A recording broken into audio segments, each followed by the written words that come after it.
Meus irmãos, graça e paz a todos, estamos aqui para mais uma super dica de leitura dessa obra que é lançamento. Eu, quando ganhei ela de presente no meu aniversário foi dia 4 de agosto. Eu até mostrei ela para vocês, né, o meu presente, esse presentaço aqui que nós ganhamos, que é uma obra que será um divisor de águas, né? Porque nós não temos nenhuma teologia sistemática voltada de maneira específica para a doutrina do Espírito Santo, a pneumatologia. E essa obra aqui, Teologia Sistemática Carismática, do César Moisés Carvalho e da Séfora Carvalho, a sua filha, é voltado de maneira específica à pessoa, à obra, à doutrina do Espírito Santo. Teologia sistemático-carismática, a conexão pneumática entre as principais doutrinas da fé cristã. Então, a ênfase dessa sistemática é a conexão do Espírito Santo, né, da doutrina do Espírito Santo, entre as principais doutrinas da fé cristã. Então, a base aqui dessa obra, a espinha dorsal dessa obra, é a pneumatologia, é a doutrina do Espírito Santo. Esse é o volume 1. Essa obra são 2 volumes, no total aí de 1.750 páginas, tá? É capa dura, vocês estão vendo aqui, ó, capa dura. As folhas são amareladas, que para ler é uma maravilha, né? Que não dói as vistas. Então, as folhas são amareladas, uma preciosidade. E muita gente fala ou questiona por que teologia sistemático-carismática e não teologia sistemática carismática. Sistemático porque ele vai trabalhar as principais doutrinas da fé cristã com um viés sistemático na pessoa do Espírito Santo, com um viés totalmente embasado, coeso, conciso e consistente na pessoa do Espírito Santo. Por isso, teologia sistemático, que ele vai trabalhar sistematicamente a pessoa do Espírito Santo nessas doutrinas. Então, já é, como eu falei, um divisor de águas, porque nós não temos uma obra de teologia sistemática com essa ênfase. Aqui, ó, a foto de capa, né? Maravilha. A pomba, que é um símbolo do Espírito Santo. Maravilhoso. Então esse é o volume 1, que estarei apresentando para vocês. E deixa eu correr aqui, porque tem algumas coisinhas que nós vamos mostrar aqui. Antes de eu mostrar para vocês o sumário, rapidamente, tá? Deixa eu mostrar aqui, ó, sobre os autores. Quem é o pastor César Moisés Carvalho? Ele é pentecostal e essa obra é voltada para o público pentecostal. Se você é reformado ou já foi de uma igreja pentecostal e está numa igreja reformada hoje, também é para você, porque é uma obra acadêmica, mas mesmo sendo acadêmica, ela é fácil, né, de se entender, é fácil de ler, não é tão complicada assim. Aqui, o pastor César Moisés Carvalho, está aqui a sua biografia, né? Ele estudou teologia em um dos núcleos da Escola Teológica da Assembleia de Deus, no Brasil. E entre 2002 e 2005, ele fez o curso básico em teologia no Instituto Bíblico da Assembleia de Deus, o IBAB, né? Lá no Paraná. E durante o mesmo período, ele cursou licenciatura plena em pedagogia na Universidade Estadual do Paraná. Ele cursou também letras, né? na Facel, em Curitiba, onde ele residiu ali entre 2000 e 2001. Ele morou em Curitiba. Aqui tem os livros deles publicados, né, pela CPAD. Ele ficou... O contrato dele terminou em 2020 e ele ficou 14 anos na CPAD, de 2006 a 2020. Aqui está as obras, né, que ele publicou. Marketing para a Escola Dominical, isso aqui é muito boa, ganhou até o prêmio, né? O Mundo de Rebeca, Davi, ganhou até o ganhador do prêmio Areter de literatura, esse livro aqui. Uma Pedagogia para a Educação Cristã, O Sermão do Monte, Pentecostalismo e Pós-Modernidade, outra obra dele maravilhosa, e Milagre de Jesus. Lembrando que o foco dele sempre é a pedagogia, porque ele é formado, ele é pedagogo formado, ele é professor de pedagogia. Tá? Aqui fala um pouco sobre a CPAD, que eu falei, né? Que ele não está mais escrevendo pela CPAD ou para a CPAD. Ficou 14 anos lá, de 2006 a 2020. E agora está escrevendo para Thomas Nelson. E aqui você tem mais coisas sobre ele, né? Aqui, ó.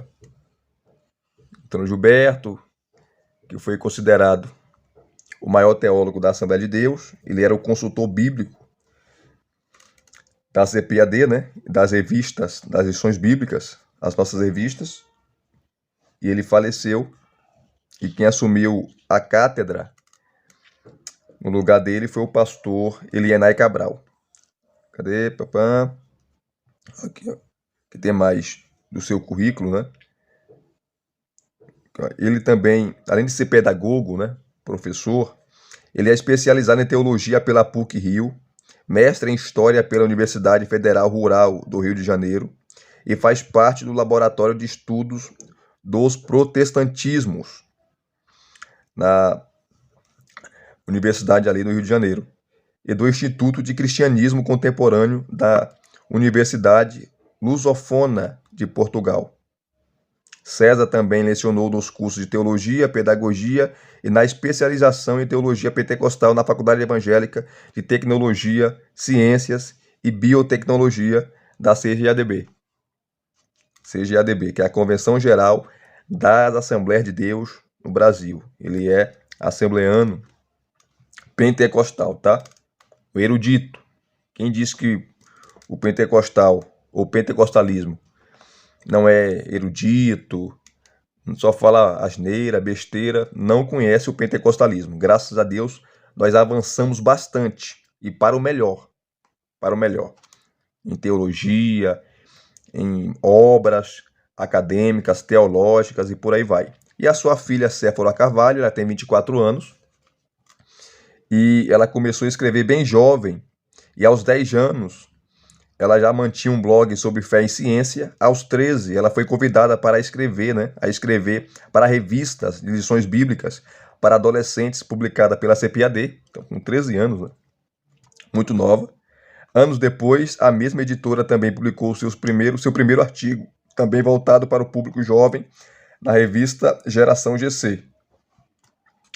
Aí o interesse por teologia sempre esteve presente, mas em 2017, após desistir de um curso de ciências biológicas, que a autora finalmente decidiu seguir, sua vocação é cursar teologia pela Faculdade Teológica Sul-Americana. Então ela começou a cursar teologia, né? É uma teóloga hoje, juntamente com seu pai. E aqui está aqui, ó. A fim de reforçar ainda mais seu interesse pela escrita, Séfora também cursou jornalismo pelo Centro Universitário IBMR. E hoje ela é tradutora de livros, revisora de livros, é articulista, produtora e por aí vai. Então, está aqui o currículo, tanto do Moisés Carvalho e da Séfora Carvalho, né? A sua filha, jornalista, escritora. Uma menina assim, com um futuro brilhante, porque ela tem 24 anos, né? 24 anos. Nasceu em 1998. Aqui está o sumário dessa obra. Nós temos aqui, no total, cadê? Deixa eu pegar aqui. Nós temos duas partes, né, principais, né? Duas partes principais. E eu vou correr aqui por causa do tempo, tá? Vou focar muito no sumário, porque todos nós conhecemos a teologia sistemática e os seus assuntos e as doutrinas que ela aborda. Então você tem aqui sobre os autores, que eu já mostrei, apresentação, prefácio e introdução geral. A primeira parte, questões teórico-metodológicas, a metodologia dessa sistemática. Capítulo 1, ele vai explicar o porquê de uma teologia sistemático-carismática. Qual o viés? Por que escrever sobre esse assunto? Se você quiser, você vai pausando aí e vai lendo aqui os subtópicos. Capítulo 2, da experiência de fé à teologia sistemática. Da experiência de fé à teologia sistemática. Aí você sempre tem a introdução ao assunto e os tópicos abordados. Você pode pausar aí o vídeo para você ler, por gentileza, por ganhar tempo aqui. Tá certo? Vamos lá.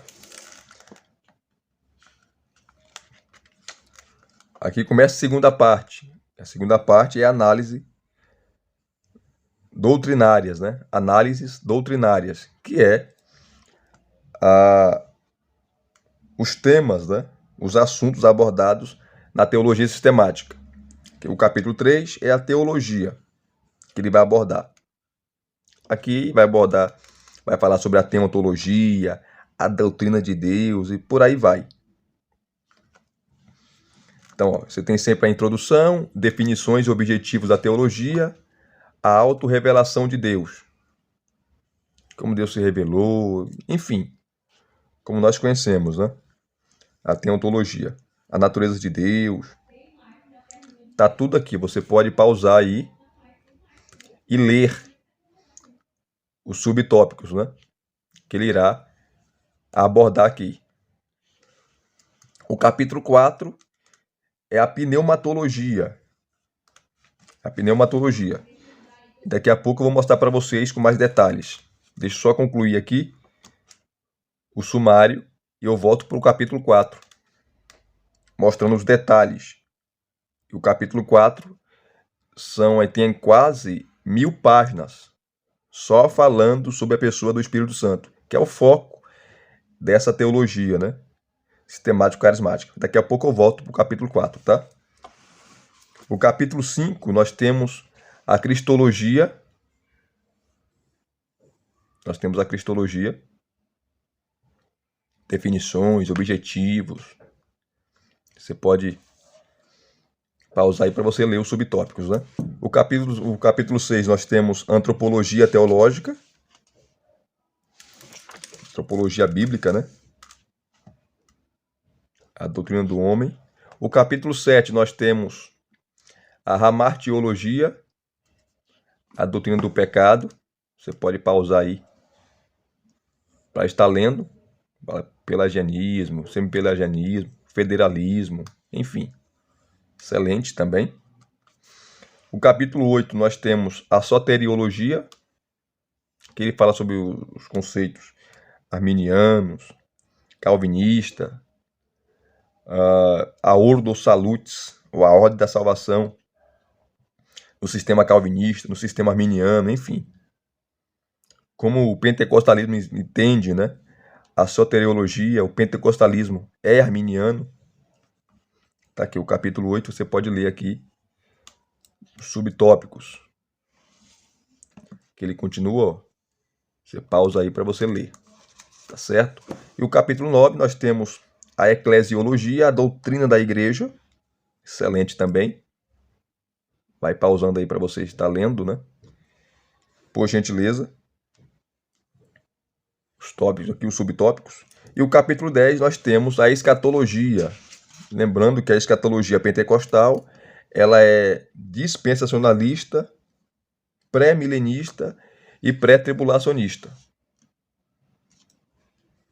Que você tem as definições, os objetivos da escatologia, tá?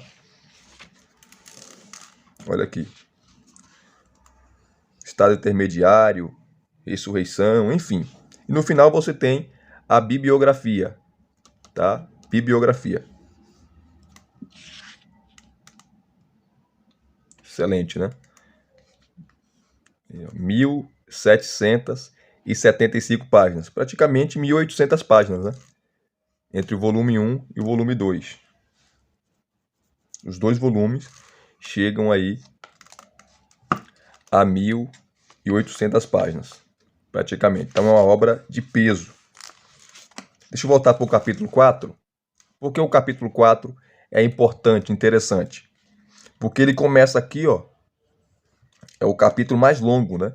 Ele começa na página 325, pneumatologia, e vai até a página 1239. Então são quase 1000 páginas, um material bem exaustivo, bem embasado sobre a pessoa do Espírito Santo. Quase 1000 páginas sobre a pessoa do Espírito Santo. Então, é maravilhoso. Então você tem aqui, ó, definições e objetivos da pneumatologia, o Espírito Santo nas Escrituras, o Espírito Santo no Antigo Testamento, que é maravilhoso. Deus é Espírito. A história da salvação do universo, eventos históricos, redentores, ou históricos, salvíficos, né? O Espírito Santo na criação, o movimento vida e ordem, o chamado sacerdotal da humanidade, a capacitação carismática para o cumprimento do chamado sacerdotal da humanidade. A capacitação carismática do Espírito Santo é paradigmática e programática. Teocracia, monarquia e cativeiro, que é o Antigo Testamento. A relação dinâmica entre a palavra e o Espírito. Aí ele vem aqui, o Espírito no Novo Testamento. O período intertestamentário. Paulo, fariseu que mudou sua forma de ler. Paulo, fariseu que mudou sua forma de ler e interpretar as escrituras hebraicas. A presença extraordinária do Espírito Santo em Lucas, Atos. O Espírito Santo, o Deus propositadamente esquecido. A falsa dicotomia entre a palavra e o Espírito, ou entre a Bíblia e a experiência com o Espírito Santo não colide com a doutrina da inspiração das Escrituras. Por que o Espírito Santo teve de ser propositadamente esquecido? Cessação ou contenção? Extinção proposital das experiências com o Espírito Santo? Como o Espírito Santo foi esquecido e vem sendo desde sempre interditado? Aí você tem aqui, ó, porque a deidade do Espírito Santo foi colocada em xeque após decisões conciliares. O motivo do primeiro grande cisma da igreja, que foi a questão lá da filioque, né? Aí entre a igreja oriental e a igreja ocidental. A igreja católica ortodoxa e a igreja católica apostólica romana, que no ano 1054 se dividiu de vez por causa do Espírito Santo. Uma coisa boba, né? A questão da filioque. Porque a igreja católica apostólica romana entendia que o Espírito Santo procedia tanto do Pai como do Filho. E a igreja católica ortodoxa, a igreja oriental, entendia que não, que o Espírito Santo procedia só do Pai. Assim como o Pai enviou o Filho, enviou também o Espírito Santo. Então, por esse motivo, a igreja se dividiu. Aqui ele vai falar aqui, ó, ele trata aqui, ó, a cláusula filioque e como ela vem sendo utilizada para interditar o Espírito Santo. Aí você tem as considerações finais. Então, é maravilhoso, né? Capítulo 4, são quase 1000 páginas, ele trabalhando de maneira coesa, consistente, exaustiva, a pessoa do Espírito Santo, tanto no Antigo Testamento como no Novo Testamento. Paulo, os escritos de Lucas, né? Lucas, Atos, a ênfase de Lucas na pessoa do Espírito Santo e por aí vai. Então é uma obra suntuosa, Como eu falei, esse é o volume 1. Esse é o volume 1. E o volume 2 é a continuação. Ele começa, né, com a continuação sobre a pessoa do Espírito Santo, né, que é o capítulo 4. Ele começa falando sobre o capítulo 4, que é a continuação. Que você tem a apresentação da obra, que você tem o prefácio. Vamos correr aqui agora. E você tem Ezequias Soares, que é o pastor setorial aqui da Assembleia de Deus de Jundiaí, em São Paulo. É doutor em língua em grego, né? É mestre em ciência da religião pela Mackenzie. E aqui tem sua filha, Daniele Soares, que é graduada em economia e ciências sociais pela Universidade de São Paulo. Só fera aqui, recomendando a obra, né? Aqui você tem uma introdução geral, que ele vai abordar aqui, nessa introdução geral, queridos, parte por parte, capítulo por capítulo, e quais são as propostas nesses capítulos, né? Ou desses capítulos.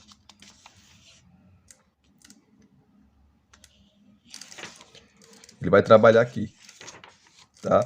Que é a primeira parte, questões teórico-metodológicas. Ele vai explicar o que é isso. O porquê de uma teologia sistemático-carismática. Ele vai explicar o que esse primeiro capítulo apresenta, o que fala. Então, para você que tem dúvida sobre os assuntos, você vem aqui na introdução geral, ele vai explicar ponto por ponto, da experiência de fé à teologia sistemática. A segunda parte, que é as análises doutrinárias, né? Que é a teologia sistemática em si. Ele vai explicar aqui ponto por ponto para você, tá certo? O significado, a ênfase que ele dá e por aí vai. Aqui ele conclui. E aqui você tem questões teórico-metodológicas, que é a primeira parte, tá? Deixa eu voltar aqui rapidamente. Vou mostrar aqui rapidamente para vocês.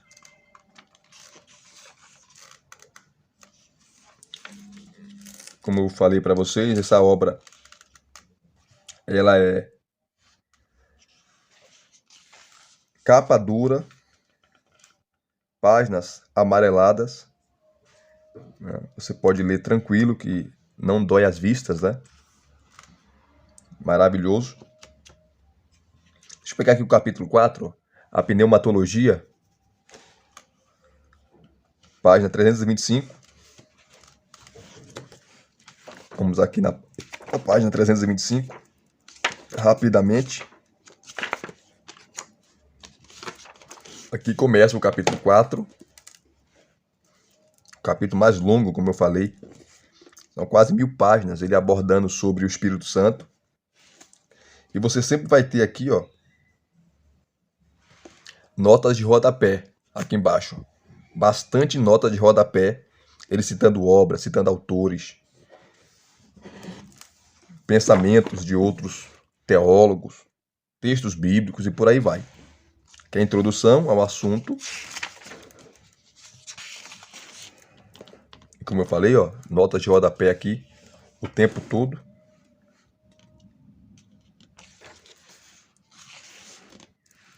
Olha só que maravilha.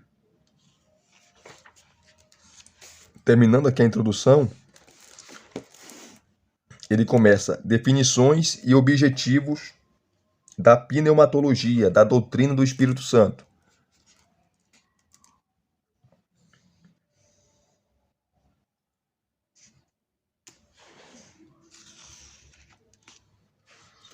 Olha o que ele fala aqui, ó. Uma das dúvidas de muitos estudiosos de teologia, início de sua trajetória, é o porquê de a doutrina do Espírito Santo chamar-se pneumatologia e, às vezes, paracletologia. embora a última terminologia seja hoje menos pronunciada, ela é mais óbvia por causa da popularização do termo grego paráclito ou paráclito, utilizado por Jesus Cristo em João 14,16 e muito citado em pregações, estudos e textos da tradição carismático-pentecostal, cuja tradução é valedor, ajudador, consolador e por aí vai. Uma vez que o Senhor fez uso da expressão referindo-se ao Espírito Santo, temos então as partes paráclito, Espírito Santo, e logia, estudo, como sinônimo de doutrina do Espírito Santo e por aí vai. Ele vai explicando esses termos, né, que nós já conhecemos. Definições e objetivos da pneumatologia. Isso aqui é interessante. Para aqueles que não sabem, né? Isso aqui é um prato cheio. E aqui ele continua, os termos e definições da pessoa do Espírito Santo. Sempre aqui as notas de rodapé. Deixa eu correr aqui. Aí são assuntos assim bem vastos, ó. Ele trabalhando, vasto mesmo. E aqui ele começa o Espírito Santo nas Escrituras.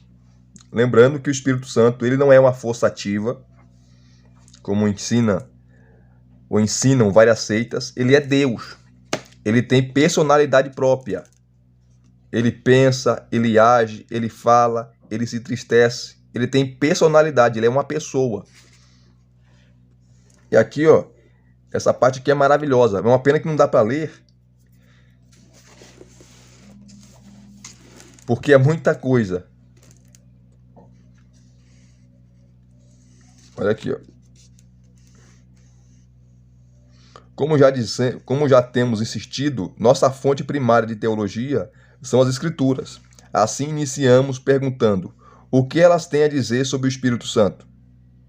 Ele começa com essa pergunta e vai abordando, né? De capa a capa, de Gênesis a Apocalipse, a Escritura fala sobre a pessoa, a obra e as atividades, funções do Espírito Santo. Isso aqui é interessante.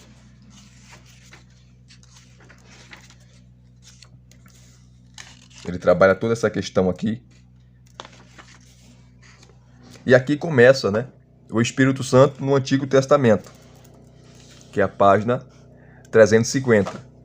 Lembrando que o volume 2 dessa obra começa justamente no capítulo 4. É a continuação do capítulo 4. Tá? Eu vou mostrar para vocês quando fazer o review dela, mais detalhado. Que é o Espírito Santo no Antigo Testamento. E aqui essa parte é importante, porque ele vai trabalhar as terminologias, porque a palavra Espírito tem vários significados. E o que vai determinar o significado da expressão Espírito é o contexto. Então, Espírito é vento, sopro e por aí vai. Então, ele vai trabalhar aqui também as palavras em hebraico, né? Quando se fala, ou quando o Antigo Testamento cita a expressão ou a palavra Espírito, o que significa, qual é o contexto e por aí vai. Então, o Espírito Santo no Antigo Testamento.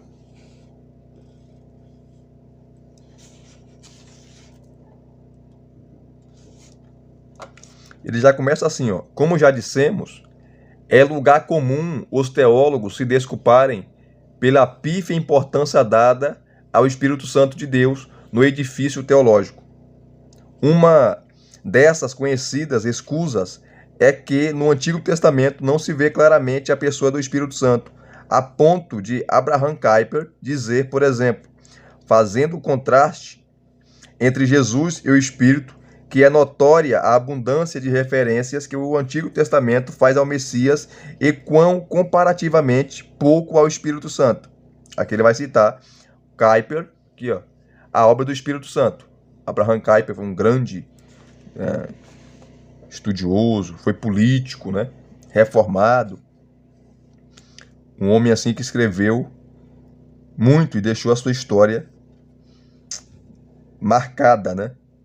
Tanto na política como na teologia.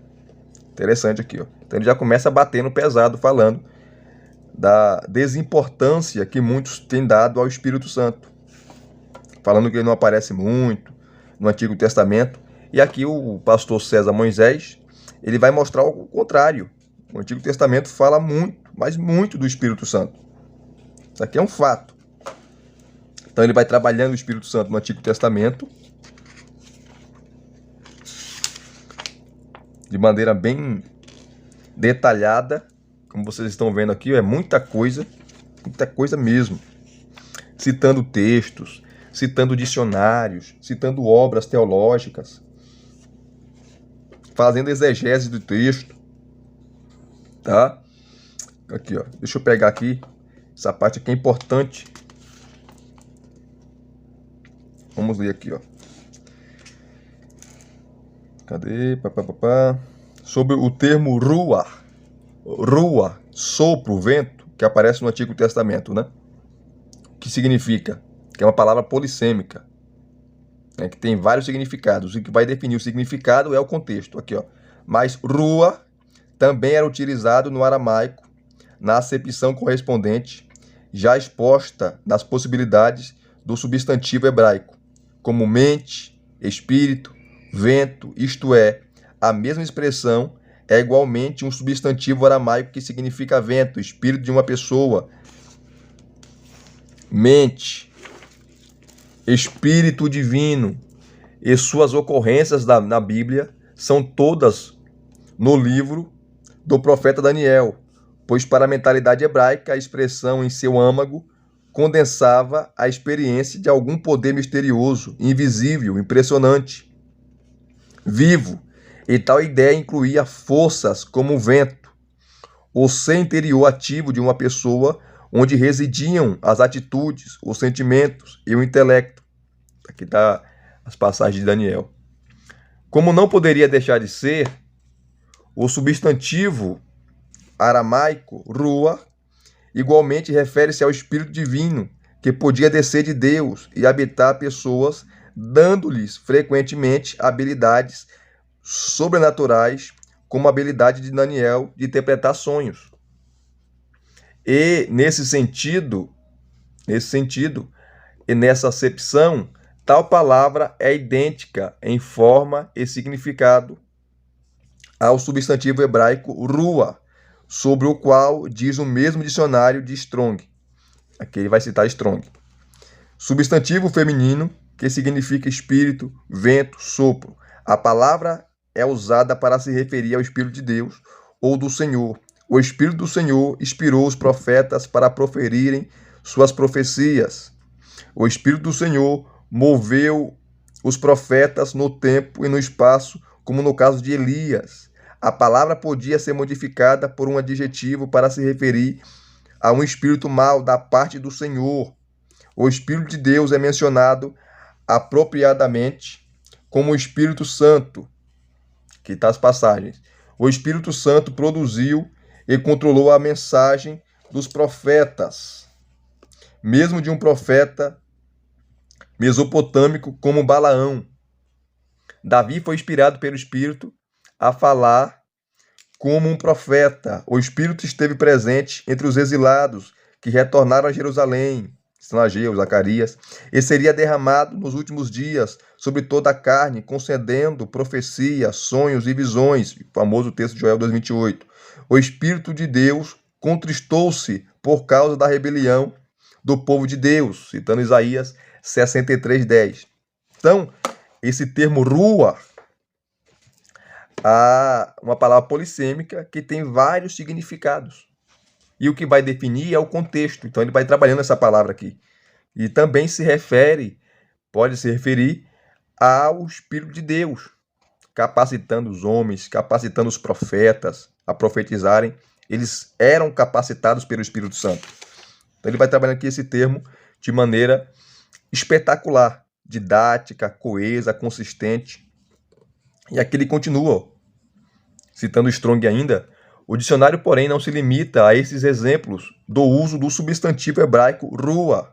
Antes informa que o Espírito do Senhor distribuiu outros dons, pois outorgou, por exemplo, a Bezaleel perícia e habilidade em todo o artifício. Está lá em Êxodo, capítulo 31.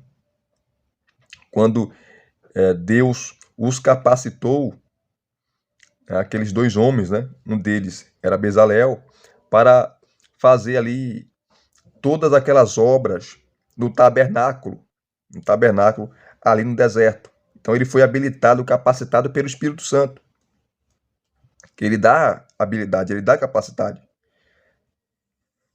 Isso aqui é excelente, isso aqui é maravilhoso, excelente. E ele vai citando aqui, ó. Cadê, ó? Em todo o artifício, papá, concede a habilidade de ensinar a outras pessoas e, por conseguinte, dá também entendimento. O Espírito do Senhor tomou parte na criação do universo, pois o texto informa que o Espírito de Deus moveu-se sobre a face das águas e deu vida a pessoas. E fez até mesmo reviver os mortos. Está lá em Ezequiel. Então ele vai trabalhando toda a questão aqui dessa expressão rua e o Antigo Testamento, né? O Espírito Santo no Antigo Testamento. Isso aqui é uma pequena parte só que eu li. Só uma pequena parte, só um detalhe que eu li. Mas é muito vasto. E aqui ele vai citando sempre, né? Nota de rodapé, vai citando as obras, vai citando as fontes que ele tirou, as informações, tudo bem documentado, tudo certinho, direitinho. Aqui, ó, ele vai falar sobre uma nota aqui, ó, nota 77. A expressão hebraica Ruah, Elohim, o Espírito de Deus, aparece 11 vezes no Antigo Testamento. Aqui você tem a expressão, ó, o Espírito do Senhor aparece 25 vezes. Ele tá todos os versículos. E Espírito Santo aparece 3 vezes. Salmo 51, versículo 11. Acho que o versículo 13 também. Isaías 63, versículos 10 e 11.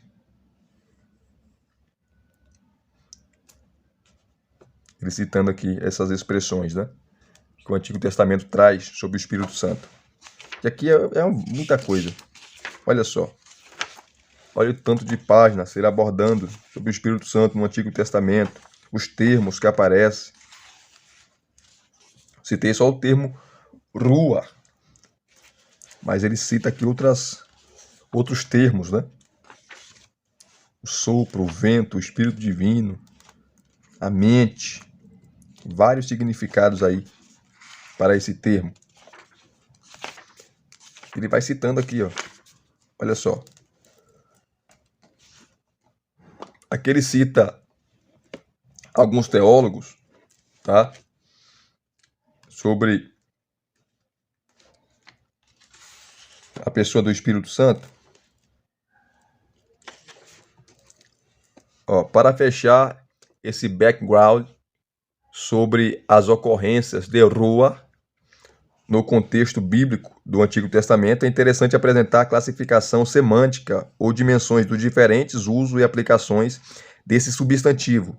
Substantivo rua, né, desse substantivo hebraico, na perspectiva de 4 autores, formando os quadros a seguir, que didaticamente podem ser resumidos da seguinte forma. O erudito Victor Codina, ele trabalha em 3 dimensões. Esse termo rua, né? A dimensão criadora, a dimensão profética e a dimensão sapiencial. Depois, Lambiase, ele trabalha aqui com categorias.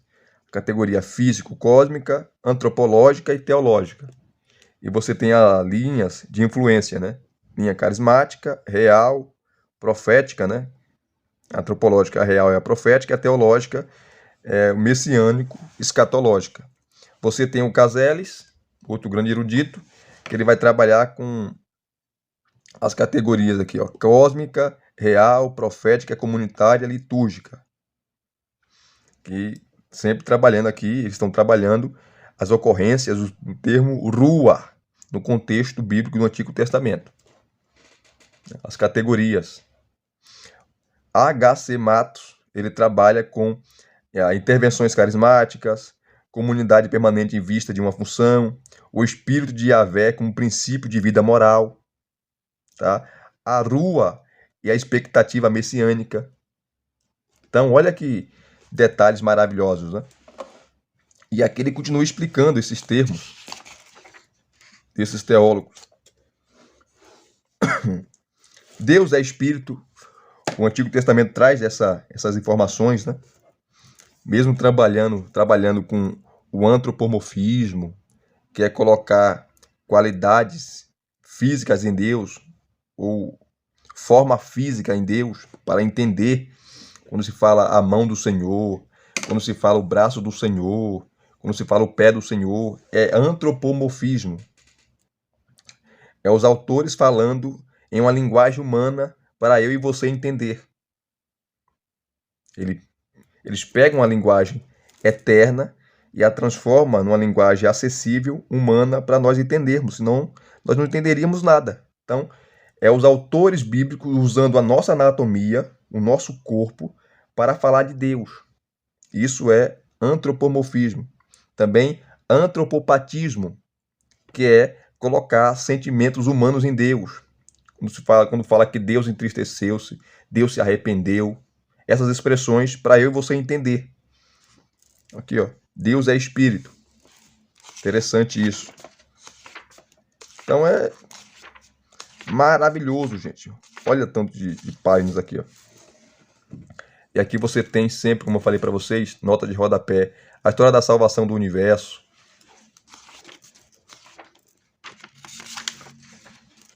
Você tem aqui, ó, eventos históricos redentores ou históricos salvíficos.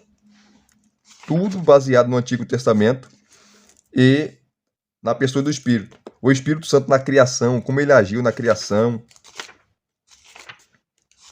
Citando Gênesis capítulo 1 aqui. Ele vai citar.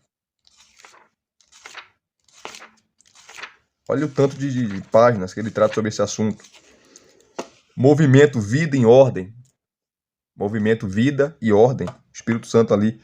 A presença do Espírito Santo na criação. Dando movimento, dando vida, colocando as coisas em ordens.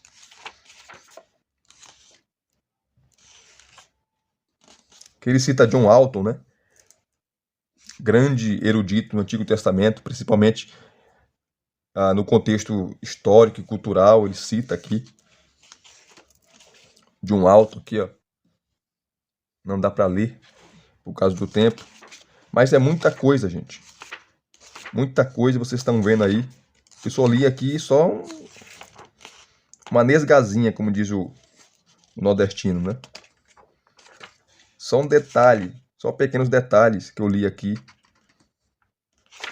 Então ele trabalha toda essa questão do Espírito Santo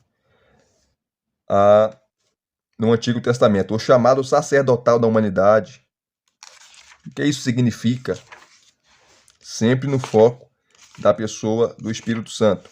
E por aí vai. Por aí vai. Então, todo o capítulo 4, ele vai trabalhando essa questão. Não só o capítulo 4, né? Mas todas as doutrinas, as principais doutrinas da fé cristã, ele trabalha sempre com esse viés, trabalhando a pessoa do Espírito Santo. A base, a espinha dorsal é o Espírito Santo. Essa obra aqui do César Moisés Carvalho e Séfora Carvalho, Teologia Sistemática Carismática. Esse é o volume 1, tá? Eu poderia mostrar mais coisas, mas ia ficar muito longo o vídeo, né? Já está aí com 44 minutos, vamos para 45. Eu não mostrei nem metade, mas vocês entenderam aí. Fui bem rápido aqui, bem sucinto, mostrando o sumário, explicando o sumário, mostrando sobre os autores que nós temos que mostrar, né? Quem são os autores, a formação deles e por aí vai. E se vocês gostaram desse vídeo, deixa aqui o seu like, deixa aqui o seu joinha, se inscrevam no canal se você não é inscrito e acione o sininho para receberem todas as notificações. Graça e paz mais uma vez. Muito obrigado a todos. Aguardem o review do volume 2, que é suntuoso. maravilhoso, onde ele continua a falar acerca do Espírito Santo, né, que é a continuação do capítulo 4. Aguarde aí, que eu tenho certeza que vocês ficarão boquiabertos. Tá certo? Deus vos abençoe mais uma vez. Até as próximas indicações.